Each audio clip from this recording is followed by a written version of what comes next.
చెప్పండి గురువు గారు.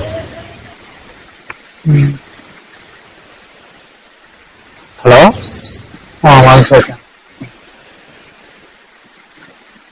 మేషరాశి కృత్తిక నక్షత్రం 2వ పాదము. ఏం కావాలి మీకు ఇప్పుడు?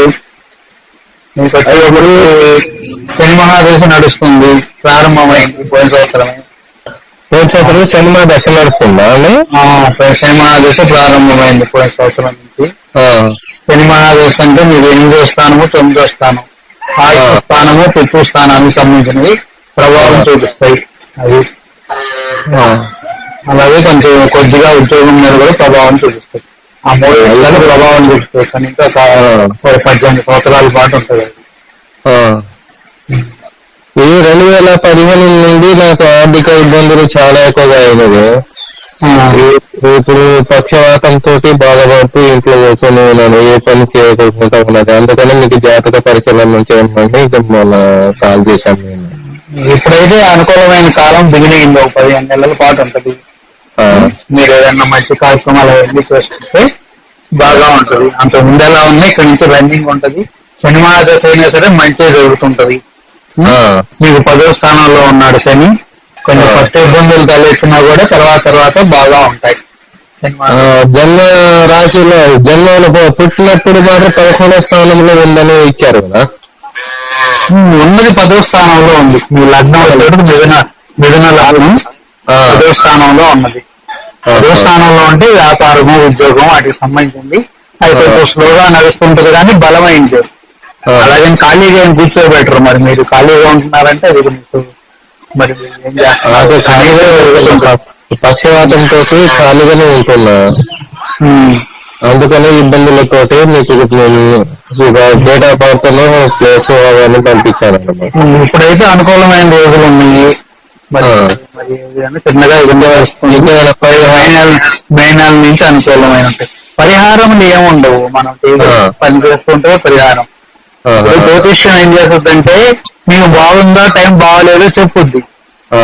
మనం బాగున్నప్పుడు మన పనులు చేసుకుంటే అనుకూలంగా ఉంటాయి. బాగున్నప్పుడు ఈ బాగోలేని వెంటనే వాటిలో జాగ్రత్తగా తీసుకోవాలి. అదే జ్యోతిష్యం. అదే మీకు ఏదో అయితే ఎన్ని చెప్పదు అనమాట. మీకు టైం బాగుందా లేదా, ఇప్పుడు సినిమా దశ వచ్చింది, ఈ మూడింటి మీద ప్రభావం చూపిస్తుంది. శని స్టార్ట్ అయినప్పుడు ఇబ్బందులు వస్తాయి.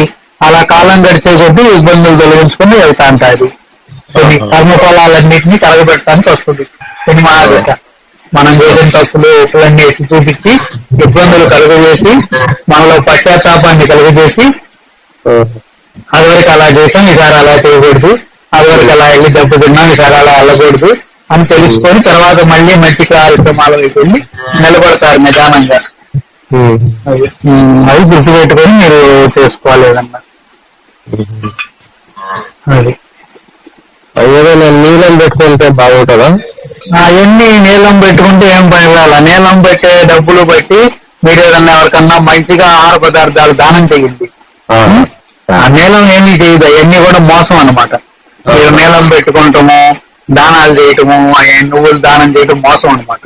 నువ్వులు దానం చేయకూడదు. నువ్వు ఉండలు తీసుకెళ్లి తినిపించాలి, ఎవరికన్నా తినేసేయాలన్నమాట. వాళ్ళు మనం దానం చేస్తే దాన్ని తీసుకెళ్లి ఇంట్లో పెట్టుకునేది కాదు, మన వివంగానే తినేయగలగాలి పదార్థం.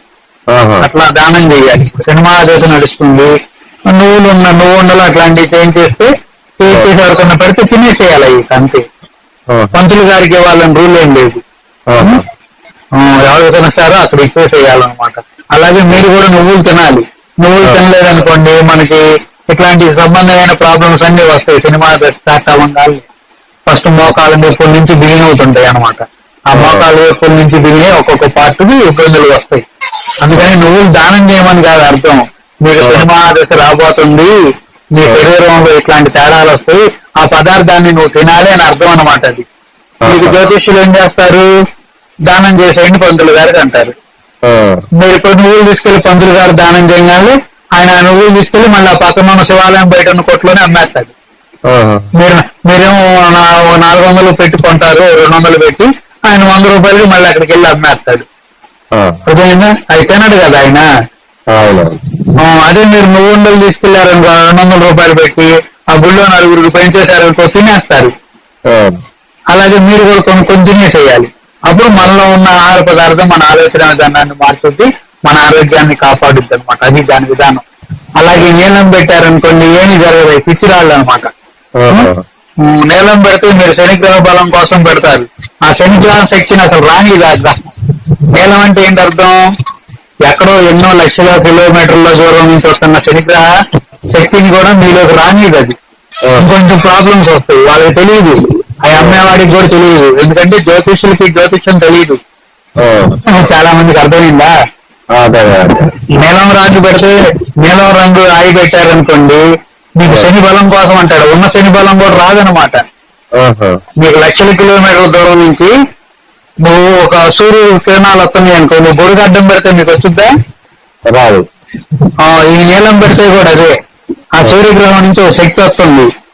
నువ్వు నీలం పెట్టావనుకో ఆ శక్తి రాదు. ఈ రాయి ఏం చేస్తుంది? దాన్ని నిరోధించేస్తుంది.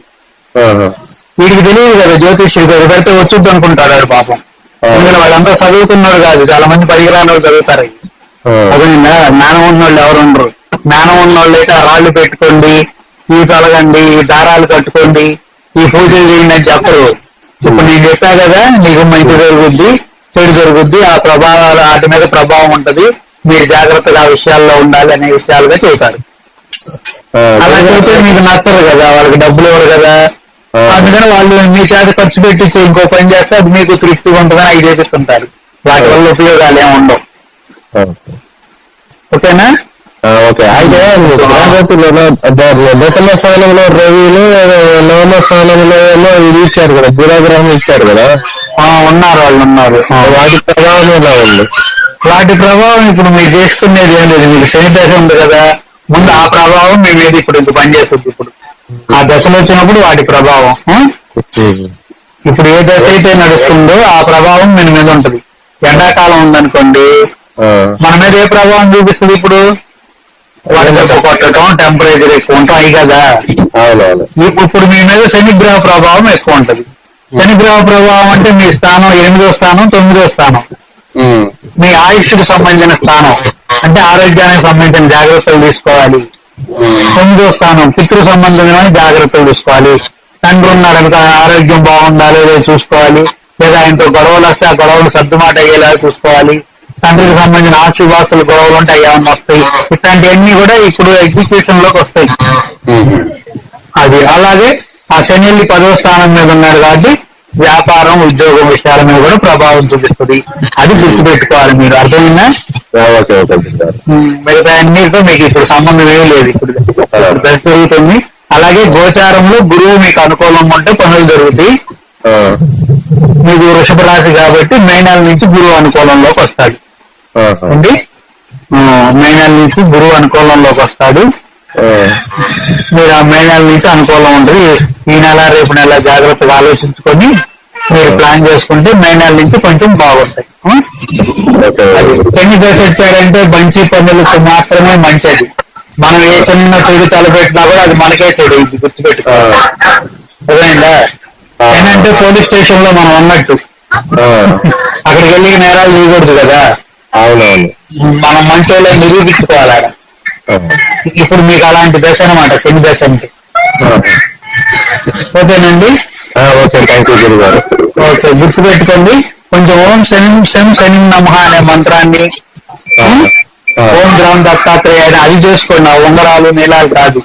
ఏం చేసుకుంటే నేను చెప్పిందంతా మీ మనసులో ఉంటది, మీరు అటు వైపు వెళ్తారు. వీడియో పెట్టాను మీకు, ఒకసారి చూడండి. ఆ వీడియో మళ్ళీ చూసుకోండి. ఆ వీడియో చూసుకుంటే మీరు ఏం తినాలి, ఏం చేయాలి ఉంటుంది. చూసారు ఆ వీడియో? చూసా.